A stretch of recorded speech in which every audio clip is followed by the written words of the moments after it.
Firefighter safety is something we take very seriously at CFA. Our crews operate in dangerous conditions, and we need to provide them with the training and equipment required to ensure their safety. Bushfire burnovers are potentially fatal situations where crews are caught out at the head of an intense fire front, often caused by a sudden change in wind direction and strength. Because the flame front is fast moving, crews have an extremely short period of time to prepare for the burnover. Crew protection systems need to be easily and rapidly deployed. Firefighters should be regularly trained with the crew protection systems so that the deployment of the systems becomes second nature to them. CFA's crew protection systems have been evolving since the 1977 Western District fires, when standard tanker design and heat shielding were first introduced.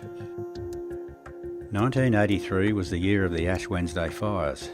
12 CFA volunteers tragically died during a burnover at Upper Beaconsfield. From that event, the tanker fleet was upgraded to all diesel-powered vehicles, and further research conducted into equipping tankers with fire-resistant materials. In 1998, the Geelong West and Geelong City tankers were fighting a forest fire near Linton, Victoria. These firefighters were in unfamiliar surrounds amongst a large quantity of heavy and fine fuels, and were possibly unaware of a pending wind change. Once the wind change occurred, the firefighters were unable to safely retreat before the fire front arrived. Within minutes, the fire front engulfed the tankers. All 5 crew members on the Geelong West tanker perished in the fire. The coronial inquiry into the Linton tragedy found that the tanker crew protection was inadequate, as was situational awareness of the firefighters at the time. Significant research and crew protection system developments occurred as a result of the Linton burnover. Following the inquiry, a minimum skills training system was introduced to enhance the skills of our firefighters. Water spray deluge systems, drop-down radiant heat shields and other crew protection components were introduced to all new medium and heavy tankers in 2006 and retrofitted on older models before the 2013-14 fire season. These crew protection systems provide a survivable space for crews during a burnover. Additional radiant heat shielding was also applied to vulnerable tanker components, including the pumps, cabling and hoses, as well as low-level water indicators on the tanks. Further review, enhancement and validation of the crew protection systems have been part of ongoing research activities to ensure they are best placed to enhance the safety and survival of our firefighters. Initially, testing was completed at the Bushfire Flame Front Simulator Research Facility in Mogo, New South Wales, using gas-fuel flames. Positive results from these experiments led to recommendations for further field testing to validate the simulated bushfire results. Initial field tests were conducted at Tumbarumba, New South Wales, but the burns were not able to replicate the intensity of the Linton fire. To test how the crew protection systems would stand up to a fast-running grass fire, grassland field tests occurred in Wangaratta, Victoria. The results showed the systems were effective in grass fires. The aim of the forest field test was to recreate the burnover scenario based on the 1998 Linton fire burnover. A site in Bracknell, Victoria, was selected due to its similar heavy and fine fuels and topography. Both sites were dominated by stringy bark trees and had a long unburnt understory. The day of the test burn was selected to also replicate the same weather conditions and subsequent fire intensity and behaviour as experienced at Linton. The following footage from the burn at Bracknell shows the crew protection system being tested on the medium tanker.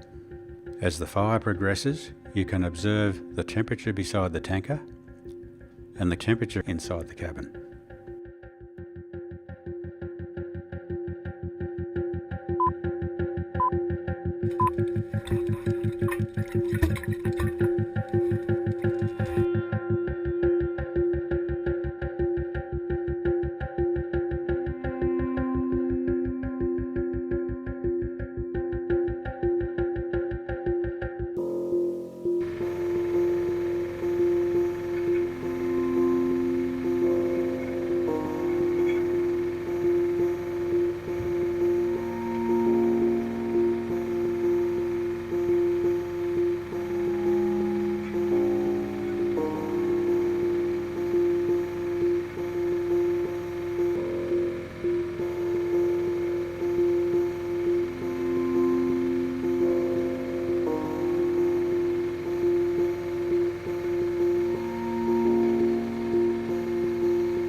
The estimated average fire intensity at Linton was 9,500 kilowatts per metre. The average fire intensity of the experimental fire was 19,000 kilowatts per metre, with 31,000 kilowatts per metre peak intensity at impact on the tankers. A medium tanker with the current crew protection system, a polymer gel protected ultralight tanker and a Class A foam protected ultralight tanker were tested during the Brucknell experimental test. All the tanker crew protection systems adequately met crew survivability objectives during the experimental burn test. It is important to remember that crew protection systems rely on a number of active systems to operate, such as water supply, pumps to run, and fire to be within the limits of the system capability. Crew protection systems are always a last resort and can never be absolutely guaranteed to ensure safety in all circumstances.